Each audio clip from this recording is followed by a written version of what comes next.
मेहमानों का 18 नाउ स्वदेश पर बहुत बहुत स्वागत है। मैं तृप्ति बात कर रही हूं और सबसे पहले लक्ष्मीकांत जी आपसे समझना चाहेंगे बाजार की चाल को कैसे देख रहे हैं आप, इस गिरावट को कैसे एनालिसिस कर रहे हैं और साथ ही देखिए बैंकिंग शेयर की बात करें तो प्राइवेट बैंकों से काफ़ी दबाव देखने को मिल रहा है, वहीं PSUs बढ़िया परफॉर्मेंस दे रहे हैं। सेकेंड हाफ में कैसे रह सकती है बाजार की चाल और कौन से लेवल्स अहम होंगे निफ्टी और बैंक निफ्टी के लिए? जी, आप सभी को गुड आफ्टरनून। जिस तरीके से फॉलो थ्रू बाइंग मोमेंटम की हम उम्मीद कर रहे थे, उस तरीके की जो मोमेंटम आना चाहिए था वो आया नहीं है। फ्राइडे के सेशंस में हालांकि जो कंसोलिडेशन ब्रेकआउट हमें देखने को मिला था वो आज सस्टेन नहीं हो पाया, क्योंकि हम सबको पता है कि क्रूड ऑयल के प्राइजेस अभी 90 के आसपास ट्रेड करते हुए दिखाई दे रहे हैं, जिसके मद्देनजर हमें ग्लोबल जो प्रेशर देखने को मिल रहा है उसका सीधा सीधा इम्पेक्ट हमारे बाजार पे भी आता हुआ दिखाई दे रहा है। बट मुझे लगता है कि पुल बैक मूव आने की उम्मीद है। सेकंड हाफ में हमें यहाँ पर एक बाउंस बैक मूव देखने को मिलेगा, क्योंकि दोनों ही जो इंडेक्स हैं निफ्टी और बैंक निफ्टी अपने सपोर्ट लेवल के पास ही ट्रेड कर रहे हैं। तो मुझे लगता है कि 24,100 के सपोर्ट के साथ यहाँ पर निफ्टी में भी पुल बैक मूव देखने को मिल सकता है। अगर फिर से 24,300 के ऊपर सस्टेन होता है निफ्टी, तो वहां से फिर से हमें एक अच्छा मोमेंटम देखने को मिलेगा। वहीं पर बैंक निफ्टी भी अपने क्रूशियल सपोर्ट के पास ही कंसोलिडेट करता हुआ आ रहा है। 57,300 से लेकर 57,000 जोन का सपोर्ट है, मुझे लगता है कि वो एक स्ट्रॉन्ग सपोर्ट है। तो इस बैंक निफ्टी में भी आने वाले समय में हमें एक तेजी देखने को मिल सकती है। हालांकि एक फ्रेश बाइंग मोमेंटम के लिए थोड़ा सा इंतजार करना पड़ सकता है, वो हमें दिखाई देगा 58,700 के ऊपर। अगर 58,700 के लेवल्स टूटते हैं तो वहां से फिर से हमें अच्छे खासे अपसाइड के मूव बैंक निफ्टी में भी दिखाई देंगे। सो जो ओवरऑल सेंटीमेंट है वो मिला जुला है, बट मुझे लगता है कि जो PSU बैंक है वो आज के दिन आउट परफॉर्म कर सकते हैं, तो वहां पर हमें एक तेजी देखने को मिल सकती है। ठीक है, तो ये नज़रिया बाजार को लेकर फिलहाल आता हुआ और चलिए आगे बढ़ते हैं। अब आपके सवालों को शो में शामिल करना शुरू करते हैं। हमारे साथ एक लाइव कॉलर मौजूद है, संदीप आनंद। संदीप, बहुत बहुत स्वागत है आपका 18 नाउ स्वदेश पर और योर स्टॉक्स में। कहाँ से बात कर रहे हैं आप? मैडम कपूरथला पंजाब से बोल रहा हूँ मैडम। जी संदीप जी, पहले भी आ चुके हैं शो में आप या पहली बार आ रहे हैं? मैडम काफी बार आ चुका हूँ। जी संदीप जी, तो पता होगा आपको सवाल कैसे पूछना है, बताइए क्या क्वेरी है आज की? मैडम PNC इंफ्रा है मेरे पास 700 शेयर 300 रुपए भाव पे, और एक हिल्टन है मेटल मैडम 600 शेयर 54 पे। PNC इंफ्रा के अलावा दूसरा स्टॉक कौन सा बताया आपने? Hilton metal madam. Airtel? Hilton HILTON। ठीक है, हिल्टन मेटल का स्टॉक है आपके पास। और दोनों पर नजरिया कैसा चाहते हैं आप, शॉर्ट टर्म, मिड टर्म या लॉन्ग टर्म? मैडम आगे 2 साल हो चुके हैं दोनों को। ठीक है, आपको दोनों पर सलाह दिलवा देते हैं। नितिलेश जी, गुड आफ्टरनून। आपने सवाल सुना होगा इनका, हिल्टन मेटल, और दूसरा जो है इनका सवाल है PNC इंफ्रा को लेकर। और PNC इंफ्रा पर देखें अगर, तो देखिए 296 के लेवल्स पर ख़रीदा है इन्होंने, उससे नीचे आ चुका है काफ़ी और नुकसान भी इस वक्त हो रहा है। हमने देखा था PNC इंफ्रा में कुछ दिन पहले खबर भी थी, NHAI के साथ प्रोजेक्ट्स भी हुए थे, लेकिन हम देख पा रहे हैं स्टॉक में लगातार डाउनवर्ड मोमेंटम देखने को मिल रहा है। ऐसे में PNC इंफ्रा और साथ ही हिल्टन को लेकर क्या सलाह बन रही है इनके लिए? देखो, PNC इंफ्रा में अगर हम लोग देखेंगे तो एक लोअर लेवल से एक शार्प रिकॉर्ड में देखने को मिली है 220-205 के लेवल्स के आसपास, 200 से लेकर 205 के लेवल के आसपास। तो यहाँ पे एक चीज का ध्यान रखना चाहिए, जब तक ये काउंटर 220 ये लेवल के नीचे नहीं जाता है तब तक आप एक होप्स करके अपनी पोजीशंस को होल्ड कर सकते हैं, लेकिन 220 के नीचे चला जाएगा तो पोजीशंस को एग्जिट कर देना चाहिए।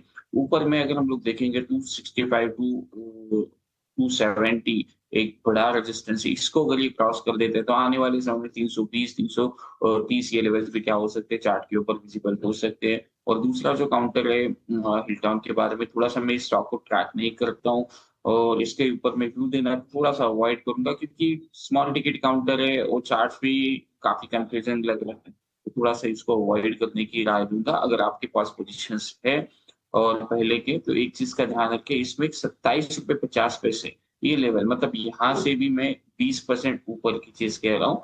यहाँ से जब भी इसमें मोमेंटम आएगा तो एक जिसे कहते हैं कि हम लोग की वाव वाला मोमेंटम स्टॉक में क्या हो सकता है, स्टार्ट हो सकता है।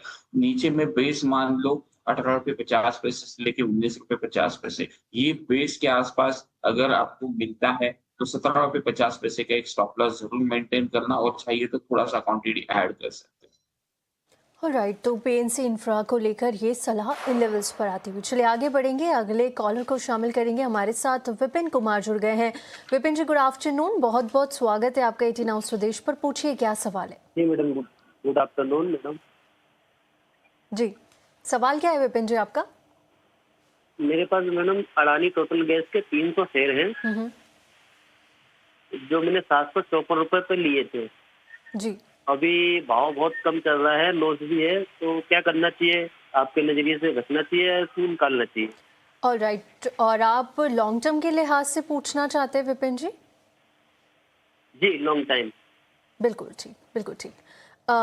लक्ष्मीकांत जी के पास चलते हैं। और लक्ष्मीकांत जी, क्या आपने सवाल सुना है इनका? अदानी टोटल को लेकर ये सवाल पूछ रहे हैं और 754 की इनकी बाइंग है और आज 709 पे कामकाज कर रहा है।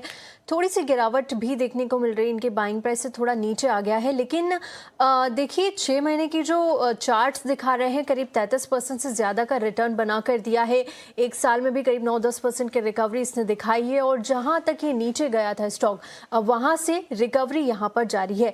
कैसे देख रहे हैं आप आगे की चाल को लॉन्ग टर्म के लिहाज से? क्या इसमें बने रहना चाहिए या फिलहाल यहाँ से एग्जिट की सलाह होगी? देखिए, बने रहने की सलाह रहेगी।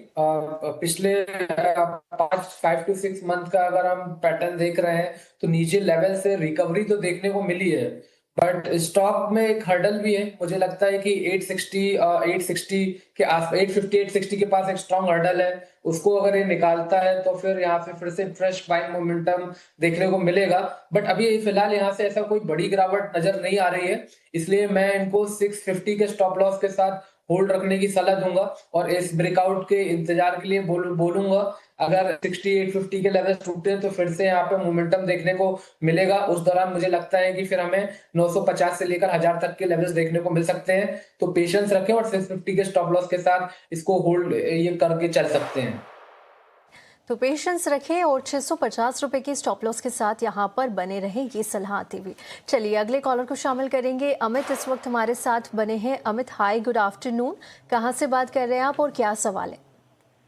गुड आफ्टरनून मैम, मैं हरियाणा से बात कर रहा हूँ। जी, सवाल क्या मेरा है? सवाल मैम अशोक लीलैंड पे है। मेरे को 1000 शेयर ले रखे हैं, 159 के प्राइस पे हैं। 3 से 4 महीने तक होल्ड कर सकता हूँ मैम। 3 से 6 महीने के लिए आप होल्ड करके रख सकते हैं, राइट? Yes ma'am. बिल्कुल ठीक, ओके। अमित, चलिए आपके सवाल को सीधा एक्सपर्ट के पास ही ले चलते हैं। नितिलेश जी, अशोक लेलैंड के शेयर हैं इनके पास, 159 इनका बाइंग प्राइस है और आज 153 पर कामकाज कर रहा है। करीब 1% की गिरावट है और इन लेवल्स पर 5270 का लॉस इस वक्त इन्हें हो रहा है।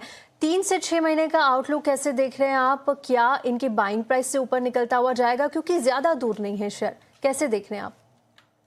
स्टॉक आपने बढ़िया चुना है, लेवल्स भी अच्छे हैं, ऐसा भी कुछ नहीं कि हायर लेवल के ऊपर आपने खुलता है। लेकिन यहाँ पे मैं थोड़ा सा वेट कर रहा हूँ कि और एक टीप मिले यहाँ से तकरीबन 8 से लेके 10% की।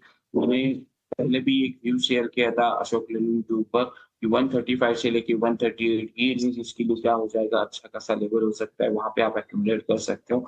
ऊपर में देखो 157 158 जो रेजिस्टेंस है उसको निकालता है तो 165 से लेके 170 ये लेवल तक जा सकता है। लेकिन मैं ये देख रहा हूँ कि अगर ये डीप में मेरे को मिलता है तो अच्छा खासा एवरेज भी हो जाएगा और पोजिशनली हम लोग इसको कैरी भी कर सकते हैं। तो दो तरीके से देखें, अगर डीप मिलता है 135 138 के आसपास तो जरूर इसमें प्लस करें, 132 का स्टॉप लॉस मेंटेन करें और ऊपर में एक बार के लिए 157 158 को निकाल देता है तो वहां से एक स्टॉक में फिर से मोमेंटम देखने को मिल सकता है। लेकिन बड़ा पोटेंशियल अपसाइड इसमें ज्यादा एक्सपेक्ट ना करें, थोड़ा सा समय दे स्टॉक को क्योंकि स्लो मूवर है। ओएनजीसी हो गया, अशोक लेलैंड हो गया, आईटीसी हो गया, ये धीरे धीरे चलने वाले काउंटर है।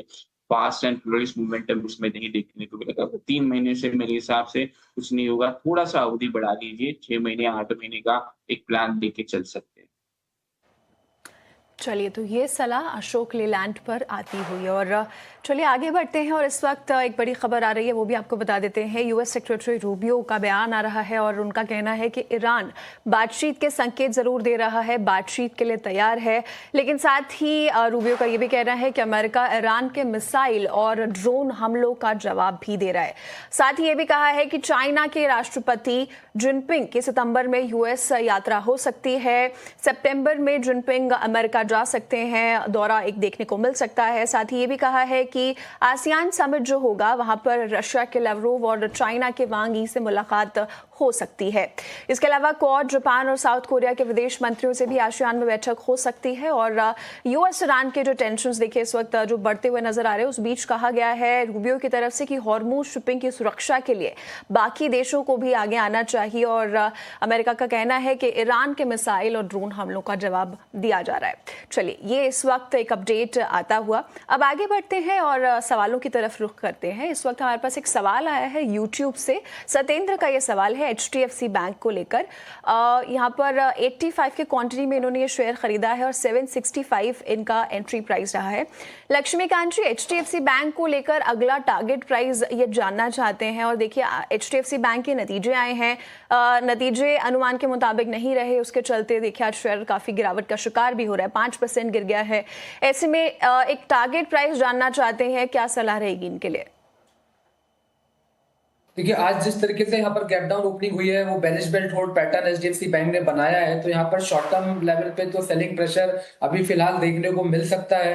770 के लेवल्स अगर टूटते हैं तो मुझे लगता है कि एक बार फिर से स्टॉक जो इसका पुराना स्विंग लो था 740 745 वहां तक पहुंच सकता है। बट अगर इसको डिफेंड करता है तो यहाँ से एक short term pull back move हमें देखने को मिलेगा। तो मुझे लगता है कि इनको अभी फिलहाल 770 के स्टॉप लॉस के साथ ये होल्ड करके चल सकते हैं। अगर इसको डिफेंड करता है तो यहाँ से हमें 820 830 तक की अपसाइड के मूव देखने को मिल सकते हैं। बट अगर ये 770 के नीचे की क्लोजिंग देता है तो यहाँ पे हमें और बेरिशनेस देखने को मिलेगी। उस दौरान यहाँ पे हमें ये स्टॉक लोअर लेवल को रिटेस्ट करता हुआ दिखाई देगा, जो कि अभी फिलहाल 740 पर हमें दिखाई दे रहा है। बिल्कुल ठीक। तो ये सलाह HDFC बैंक पर आती हुई हमारे दोनों मेहमान हमारे साथ बने हुए और बैंकिंग की ही बात हो रही है। तो चलिए, जिस तरह के नतीजे आ रहे हैं उनको लेकर ब्रोकरेजेस ने भी अपनी रिपोर्ट जारी की है। क्या रिपोर्ट दी है ब्रोकरेजेस ने, ये बता रही है हमारी सहयोगी मिताली जैन। जी, पहली तिमाही के नतीजों के बाद इंडियन प्राइवेट बैंक्स के लिए जितने भी ब्रोकरेजेस है काफ़ी ज़्यादा बुलिश नज़र आ रहे हैं और सबने ही अच्छी खासी अपनी रेटिंग्स को बढ़ा दिया है। उनका कहना है कि जो मार्जिन प्रेशर नज़र आए इन बैंक्स में वो थोड़ा सिक्लिकल नेचर है, लेकिन लॉन्ग टर्म स्टोरी जो है वो काफ़ी ज़्यादा अच्छी नज़र आ रही है। ICICI बैंक की बात करें तो वो स्ट्रीट का फेवरेट है, अभी के लिए करीबन 49 बाय रेटिंग आई है और 1 होल्ड की रेटिंग ब्रोकरेजेस ने दी है। वही HDFC बैंक के पास 46 बाय की रेटिंग है। एक्सिस बैंक की बात करें तो 45 ब्रोकरेजेस ने बाय की रेटिंग दी है, लेकिन यहाँ पे कुछ ब्रोकरेजेस ने सेल की रेटिंग और न्यूट्रल रेटिंग भी दी है, क्योंकि पहली तिमाही के जो नतीजे रहे वो थोड़े वीकर साइड पे देखने को मिले एक्सिस बैंक। और आज आप भी देख रहे हैं कि स्टॉक काफ़ी ज़्यादा पिटा हुआ है आज की ट्रेडिंग सेशन में। बात करें कोटक महिंद्रा बैंक की तो वो लीस्ट प्रेफर्ड है इन चारों स्टॉक्स में, लेकिन फिर भी जितने भी ब्रोकरेजेस है मैक्सिमम ब्रोकरेजेस ने यहाँ पे इसके लिए एक बुलिश बाय की रेटिंग ही दी है।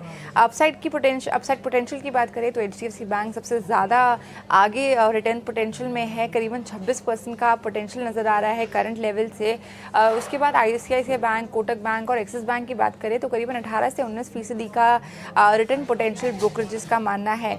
ब्रोकरेजेस यहाँ पे थोड़ा कंस्ट्रक्टिव है HDFC बैंक पे, क्योंकि जो मार्जिन्स में इम्प्रूवमेंट आने की उम्मीद है मैनेजमेंट की कमेंट्री से हमें आती हुई दिखी है, जहाँ उन्होंने बताया कि कॉस्ट ऑफ फंड्स जो है वो थोड़ा सॉफ्टर होते हुए नज़र आएंगे आगे चल के। और साथ ही ICICI बैंक की बात करें तो स्ट्रॉन्ग सपोर्ट यहाँ पे आता हुआ नज़र आ रहा है। कंपनी की जो लोन ग्रोथ है वो काफ़ी अच्छी देखने को मिली 19.6% के साथ ही। अगर आप एक्सिस बैंक की बात करें तो वहाँ पे मार्जिन रिकवरी की एक स्टोरी है जो प्ले आउट होना बाकी है, जिसके कारण थोड़ा सा ब्रोकरेजेस का मिक्स्ड व्यू यहाँ पे आता हुआ नज़र आ रहा है। वही कोटक महिंद्रा बैंक के लिए एसेट क्वालिटी और स्टेबल अर्निंग्स के कारण ब्रोकरेजेस जो है वो थोड़े बुलिश नज़र आ रहे हैं। तो ओवरऑल अभी क्या यही देखा जा रहा है कि इंडियन प्राइवेट सेक्टर बैंक्स के लिए ब्रोकरेजेस का जो कॉल आया है अर्निंग्स के बाद वो काफ़ी पॉजिटिव साइड पे देखने को मिल रहा है। शुक्रिया मिताली आपका इस पूरी जानकारी के लिए। और चलिए यहाँ रुकेंगे एक छोटे से ब्रेक के लिए। ब्रेक के बाद जल्द लौटेंगे और आपके सवालों को फिर से शो में शामिल करेंगे। तब तक के लिए आप QR कोड स्कैन कीजिए और अपने सवाल सीधे हम तक पहुँचाइए।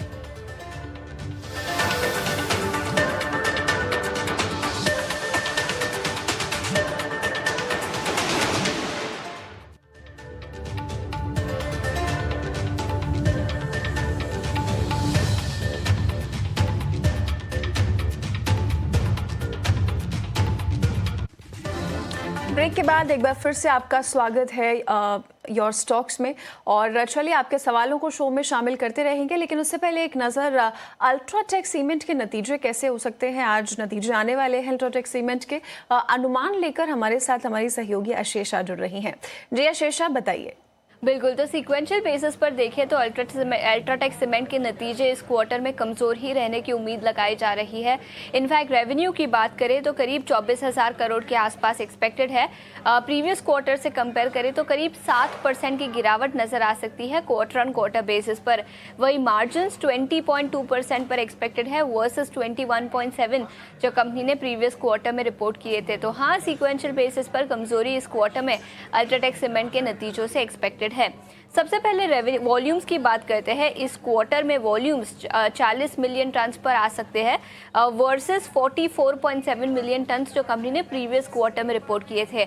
तो वॉल्यूम के फ्रंट पर करीब 10% तक की कमजोरी दिखेगी और इसी के चलते रेवेन्यूज में भी 14% की गिरावट इस क्वार्टर में एक्सपेक्टेड है। एबिटा पर टन की बात करें तो 1170-1180 रुपए प्रति टन के आसपास आ सकता है। 6% की गिरावट सीक्वेंशियल बेसिस पर नजर आ सकती है। याद रखें, प्राइसिंग ग्रोथ कम था। Cement prices in any case एक कंसर्न रहे हैं पूरे इंडस्ट्री के लिए। और इसी के साथ फ्यूल और पावर कॉस्ट की बात करें तो वेस्ट एशिया क्राइसिस के चलते रॉ मटेरियल प्राइसेस में तेजी दिखी और इसी के चलते कंपनी के कॉस्ट यानी एबिटा पर टन में भी इस क्वार्टर में गिरावट नजर आ सकती है। तो ऑल इन ऑल स्प्रेड्स कमजोर रहेंगे। वॉल्यूम्स में 10% की गिरावट है। टॉप लाइन फ्रंट पर रेवेन्यू 14% घटकर आ सकता है।